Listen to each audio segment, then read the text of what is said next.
लोग क्या सोचेंगे इस बात की चिंता करने की बजाय क्यों ना कुछ ऐसा करने में समय लगाया जाए जिसे प्राप्त करने पर लोग आपकी प्रशंसा करें।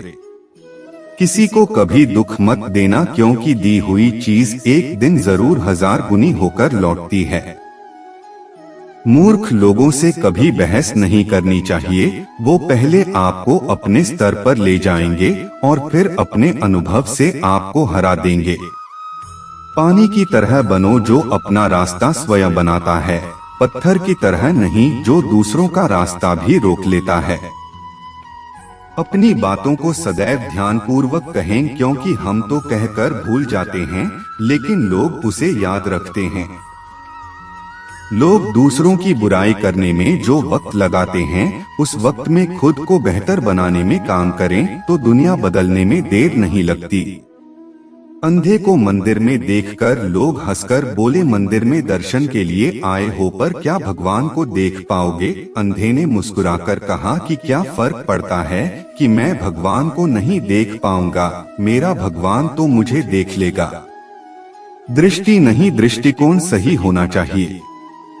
श्री कृष्ण कहते हैं, जो मानव अपनी निंदा सुन लेता है वह सारे संसार पर विजय प्राप्त कर लेता है। सोच अच्छी रखो, लोग अपने आप अच्छे लगेंगे। नियत अच्छी रखो, काम अपने आप ठीक होने लगेंगे। जो लोग दूसरों को बर्बाद करने की सोचते हैं, वे अपने मकसद में इस हद तक अंधे हो जाते हैं कि वे खुद कब बर्बाद हो गए इसका उनको कोई पता तक नहीं चलता। भगवत गीता में लिखा है, इंसान उतना ही बड़ा बन सकता है जितना बड़ा वह सोच सकता है। इंसान की समझ सिर्फ इतनी है कि उसे जानवर कहो तो नाराज हो जाता है और शेर कहो तो खुश हो जाता है। ईश्वर के प्रेम में रोने का जो आनंद है वो संसार में हंसने में भी नहीं है। श्री कृष्ण कहते हैं, बूंद सा जीवन है इंसान का, लेकिन अहंकार सागर से भी बड़ा है। औरों के लिए जीते थे तो किसी को शिकायत न थी, थोड़ा सा अपने लिए क्या सोचा तो जमाना दुश्मन बन गया। ढूंढो तो सुकून खुद में है, दूसरों में तो बस उलझने ही मिलेंगी। गलतियां ढूंढना गलत नहीं है, बस शुरुआत खुद से होनी चाहिए। इज्जत हमेशा इज्जतदार लोग ही करते हैं, लेकिन जिनके पास खुद इज्जत नहीं है वो किसी दूसरे की क्या इज्जत करेंगे। अपनी कमियों पर भी रखो नजर, हर बार गलती दूसरों की नहीं होती।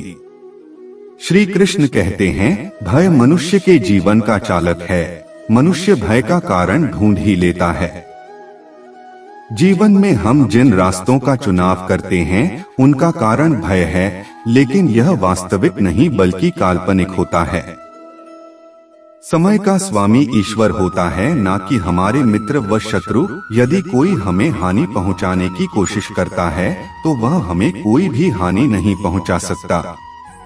विचार जल की तरह है, आप उसमें गंदगी मिला दो तो वह नाला बन जाएगा, अगर उसमें सुगंध मिला दो तो वह गंगाजल बन जाएगा।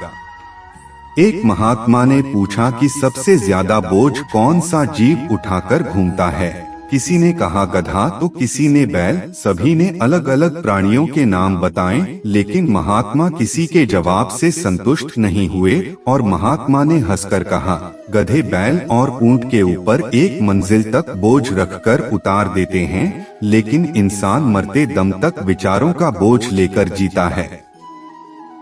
सफलता जिस ताले में बंद होती है वह 2 चाबियों से खुलता है, एक कठिन परिश्रम से और दूसरा दृढ़ संकल्प से।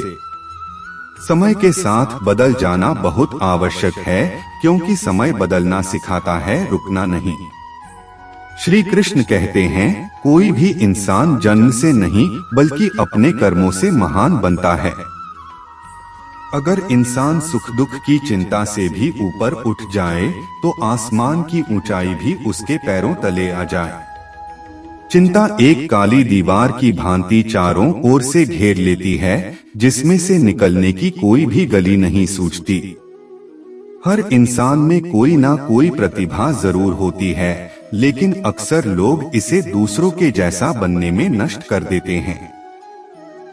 यदि कोई तुम्हें नजरअंदाज कर दे तो बुरा मत मानना, क्योंकि लोग अक्सर अपनी हैसियत से बाहर की चीजों को नजरअंदाज कर देते हैं। जीवन में कभी किसी से अपनी तुलना मत करना, क्योंकि आप जैसे हैं सर्वश्रेष्ठ हैं। ईश्वर की प्रत्येक रचना सर्वोत्तम है। अगर आपको कुछ लोग पसंद नहीं करते तो परेशान होने की जरूरत नहीं, क्योंकि हर एक की पसंद बढ़िया नहीं हो सकती। धन्यवाद। तो अब अंत में मैं बस इतना ही कहूँगा कि जाते जाते कमेंट्स में जय श्री कृष्णा जरूर लिख जाना।